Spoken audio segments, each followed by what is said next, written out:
Welcome to our channel. We thank all of you who have subscribed, and if you haven't yet, please hit that subscribe button. Don't forget to like this video so that this message can reach more people. Thank you so much. We are going to look at the origin of religions, how they started, and when they began. This is important because we live according to our beliefs. It's known that all religions out there claim to have the truth. But what we know is that not everyone can be right. How did we get here? Is there life after this one? Are there other beings besides humans? Where do the creatures we call aliens live? Who were the first people, and what religions did they follow before Islam? Before Catholicism and before Buddhism? What about before Egypt and the Greeks?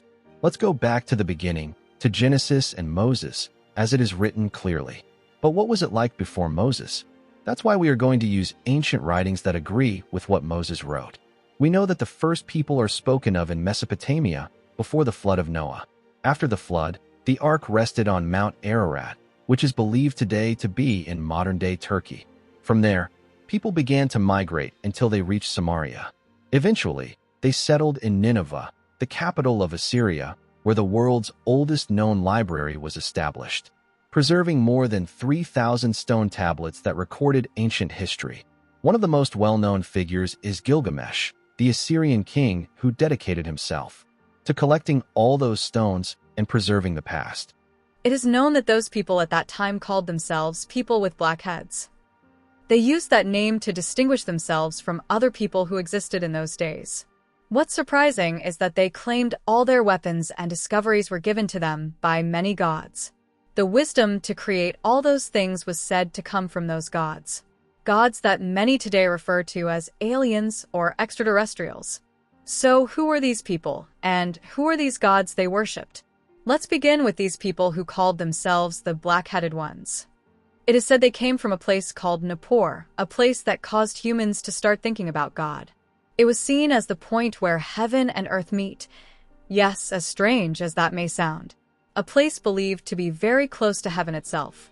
Remember that before the flood, all people spoke one language, until the time of the Tower of Babel. They were created as male and female in order to populate the earth, just as we hear in the book of Genesis. What all historical records confirm is that a great flood did indeed occur, and there were people who lived before the flood. This is supported by the book of Enoch, the writings of the Sumerians carved in stone, and many other sources. History consistently affirms the fall of angels who descended to earth. They were led by a powerful one named Azazel, as written in the book of Enoch and other ancient texts. We've been discussing these things recently, how those fallen angels had children with human women, producing giant beings known as the Nephilim. The world became terribly wicked, to the point where God decided to wipe it clean through a flood, Genesis 6 verse 5. Only one man survived, the one we know as Noah, who later repopulated and rebuilt the earth. In different cultures, Noah is known by various names. In Sumeria, he is called Zeusidra, or elsewhere at Napishtim. The Greeks called him Deucalion. The Hindus know him as Manu. The Chinese refer to him as Fuhai. And in Hawaii, he is called Nuhu. All nations know about the flood. Why? Because the flood truly happened. Remember, before the flood, there were people who lived very long lives. The Sumerians, for instance, believed in a supreme god called An or Anu, which means heaven, the most high god in their language. Anu had two sons, Enlil and Enki. Enki was considered the god of the earth. Enlil was seen as the lord of the other gods. And it is said that Enlil was the one who sent the flood, according to Sumerian texts. From Adam to Noah, there were 10 generations. In the 7th generation, the world had become extremely wicked. That was when the giants, also known as Nephilim, were born, offspring of fallen angels and human women. In other cultures, these beings are also called gods. Genesis 6 verse 4 confirms this. This marked the beginning of mankind turning away from the Most High God and instead worshiping these other beings, fallen angels and their descendants. After the flood, Noah's sons, Shem, Ham, and Japheth, repopulate the earth. It's worth noting that Abraham died while Shem was still alive, showing how these lineages were closely connected across generations. Ham had a son named Cush, and Cush gave birth to Nimrod. who became a mighty warrior and ruler across the earth. The name Nimrod in Hebrew is merit, which means one who rebelled against God Anu, whom the ancient Sumerians referred to as the Most High God, Anu. Those who descended from Shem referred to God as El, specifically El Elyon, meaning the God Most High, the one above all gods. After the flood, people gradually began to rebel against God again. This rebellion intensified during the time of Nimrod, who not only defied the Most High, but also introduced the worship of other gods, marking the beginning of false religions. Nimrod built the city of Nineveh. He was a powerful figure, but also led people into rebellion and idolatry. That's when people began to follow fallen beings, and the practice of witchcraft and sorcery spread. Nimrod also introduced the worship of a female goddess known as Ashtaroth, also called Ishtar in Assyria and Babylon. Astarte in Syria, also known as Ashtaroth in Israel, Isis in Egypt, and among the Greeks, she was worshipped as Aphrodite. So that's how religions began, when people under Nimrod's leadership started trying to understand the world they lived in. Nature, life, death, and the unknown. They believed in supernatural forces, ancestors, and living things. Even the sun and the moon were considered powerful spiritual forces. From this came worship systems, rituals, and codes of conduct that shaped how people lived and related with the spiritual world.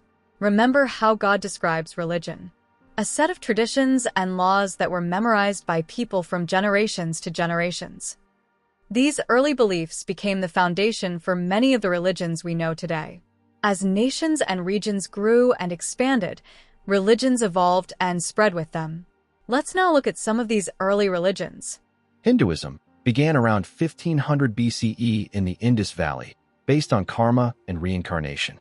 Zoroastrianism, founded by Zoroaster in Persia, 1000 BCE, focused on good versus evil. Judaism began with Abraham, 2000 BCE, shaped by Moses, worship of Yahweh. Taoism, founded in China, 500 BCE, by Laozi, teaches harmony with the Tao. Confucianism, also from China, 500 BCE, emphasizes ethics and family.